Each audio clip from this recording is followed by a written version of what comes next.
नमस्कार दोस्तों। जैसा कि आज पूरी दुनिया के अंदर इस बात को लेकर गुस्सा है कि दिल्ली के 3 बार के चुने हुए मुख्यमंत्री को केंद्र सरकार की ईडी ने गिरफ्तार किया है। गिरफ्तारियां होती रही हैं राजनीति के अंदर। अंग्रेज़ों के ज़माने में भी गिरफ्तारियां हुआ करती थी, मगर जिस मानवीयता का अंग्रेज़ भी ध्यान रखते थे, सब देशों के अंदर जो न्यूनतम मानवीय मूल्य हैं, मिनिमम ह्यूमैनिटी है, उसका भी ध्यान नहीं रखा जा रहा। कल मैं वहीं पे था। अरविंद केजरीवाल जी की माताजी पिताजी लोग जो जाते हैं उनको मालूम है कि खुद बिना सहारे के चल भी नहीं पाते हैं। एक आदमी उनको सहारा दे के वॉक कराता है। 80-85 साल की उनकी उम्र है, 2 बच्चे हैं। आपने अरविंद जी को गिरफ्तार कर लिया, रात को आप उनको ले गए, परिवार अब घर पे है। जो एक न्यूनतम मानवीयता है वो ये है कि परिवार के जो रिश्तेदार हैं, जो पार्टी के लोग हैं, जो सरकार में मुख्यमंत्री जी के साथ मंत्री थे, वो अरविंद जी की पत्नी से, माता पिता से, बच्चों से मिलके कम से कम ये तो कहेंगे कि माताजी पिताजी हम आपके साथ हैं, आपके साथ हम लोग खड़े हैं। केंद्र सरकार ने इतनी नैतिकता गिरा दी। कल से अरविंद जी के परिवार को किसी से नहीं मिलने दिया जा रहा। क्यों? ताकि ये mental torture, mental harassment, trauma उनको रहे कि देखिए हमारा बेटा गिरफ्तार हो गया तो आज दुनिया में कोई हमारे पास मिलने भी नहीं आ रहा। ये एक साइकोलॉजिकल गेम केंद्र सरकार एक चुने हुए मुख्यमंत्री के 85 साल के बूढ़े माँ बाप के साथ खेल रही है। मुझे लगता है कि इससे ज़्यादा शर्मसार करने वाली हरकत तो अंग्रेज़ों ने भी कभी नहीं की होगी। भगत सिंह भी गिरफ्तार हुए होंगे तो उनके माँ बाप जो है लोगों से मिल सके होंगे। दूसरी बात, बार बार कहा जा रहा है कि अरविंद केजरीवाल जी की जान को खतरा है।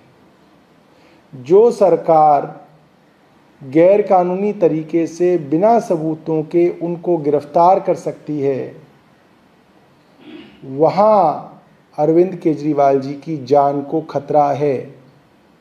ये बात हम मीडिया में इसलिए कह रहे हैं ताकि लोग इसके लिए आवाज़ उठा सकें, क्योंकि हमारी बात तो अब केंद्र और एजेंसियों ने सुननी बंद की हुई है। बार बार कहा जा रहा है केजरीवाल जी के खिलाफ सबूत हैं। क्या सबूत है? ये ईडी सुप्रीम कोर्ट में भी नहीं दिखा पाई। ईडी आखिरी वक्त तक ये कह रही है कि कोई 100 करोड़ का लेन देन आम आदमी पार्टी से कथित तौर पे साउथ ग्रुप ने किए, जिसके बारे में सुप्रीम कोर्ट कह रहा है कि आपने मनी ट्रेल नहीं दिखाई है। मैं आपको आज मनी ट्रेल सबूतों के साथ सामने रखता हूं। आरोप आम आदमी पार्टी पे है, मगर money trail Bharatiya Janata party की साबित हो गई आज। कल जब सुप्रीम कोर्ट के ऑर्डर पे भारतीय जनता पार्टी को किस किस ने करोड़ों रुपए का चंदा दिया ये डिस्क्लोज हुआ, तो उसके अंदर किनका नाम आया मैं आपको बताता हूं और सबूतों के साथ आ गया। हैदराबाद के बिजनेसमैन हैं पी शरथ रेड्डी, औरोबिंदो फार्मा के डायरेक्टर हैं, औरोबिंदो फार्मा के फाउंडर पीवी रामप्रसाद रेड्डी के बेटे हैं। एक्साइज के तथाकथित मामले में ईडी ने इनको गिरफ्तार किया 11 नवंबर 2022 को। 15 नवंबर 2022 को इन्होंने इलेक्टोरल बॉन्ड खरीदे, भारतीय जनता पार्टी को दिए। ये बात स्थापित हो गई आज। उसके बाद कुछ महीनों के बाद जब औरोबिंदो फार्मा के पी शरत चंद्र रेड्डी सरकारी गवाह बन गए तो उसके बाद दोबारा से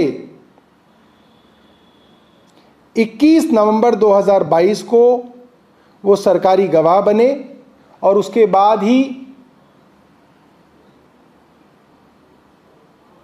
माफ कीजिएगा, जून 2023 में शरद चंद्र रेड्डी सरकारी गवाह बन गए और नवंबर 2023 में, यानी कि सरकारी गवाह बनने के बाद, उन्होंने 25 करोड़ के इलेक्टोरल बॉन्ड औरोबिंदो फार्मा ने खरीदे जो भारतीय जनता पार्टी को दिए गए। कहने का मतलब यह है, एक आरोप तो अरविंद केजरीवाल जी की आम आदमी पार्टी पे है कि मनी ट्रेल नहीं है, ईडी मनी ट्रेल नहीं दिखा पा रही कि पैसा आम आदमी पार्टी के पास आया। मनी ट्रेल तो भारतीय जनता पार्टी तक पहुंच रहा है, इलेक्ट्रॉनिक मनी ट्रेल है, साबित है। अगर ईडी कहती है औरोबिंदो फार्मा के शरत रेड्डी ने हवाला किया, पीएमएलए किया, मनी लॉन्ड्रिंग किया, तो उनका पैसा तो सीधा सीधा भारतीय जनता पार्टी के पास 30 करोड़ रुपए आया। प्रोसीड्स ऑफ क्राइम तो भारतीय जनता पार्टी के पास जा रहा है, सबूतों के साथ जा रहा है, सुप्रीम कोर्ट के हवाले से आ गई ये बात, और आरोपी अरविंद केजरीवाल को बनाया जा रहा है। Money trail Bharatiya Janata party तक जा रही है। मैं नहीं जानता कि कोर्ट आज इन चीज़ों को देख रहे हैं या नहीं देख रहे हैं, मगर जनता ये सब देख रही है। ये चीज़ें सब पब्लिक डोमेन के अंदर है। मैं भारत की जनता से हाथ जोड़ के निवेदन करूंगा और भारतीय जनता पार्टी के समर्थकों को खास तौर पर निवेदन करूंगा, जो कल से अरविंद केजरीवाल को गाली दे रहे हैं, जो खुशियां मना रहे हैं, लड्डू बांट रहे हैं भारतीय जनता पार्टी के कुछ समर्थक कि अरविंद केजरीवाल को जेल भेज दी। आप जरा ये भी देख लीजिए कि ये पैसा तो भारतीय जनता पार्टी की तिजोरी में आया है। आप ये नैतिकता का सवाल भारतीय जनता पार्टी से पूछ नहीं पाएंगे, मुझे मालूम है, मगर आप ये सोचिएगा मन में कि खुशियां तो आप अरविंद केजरीवाल की गिरफ्तारी की मना रहे हैं और पैसा भारतीय जनता पार्टी को मिला है। बहुत बहुत धन्यवाद।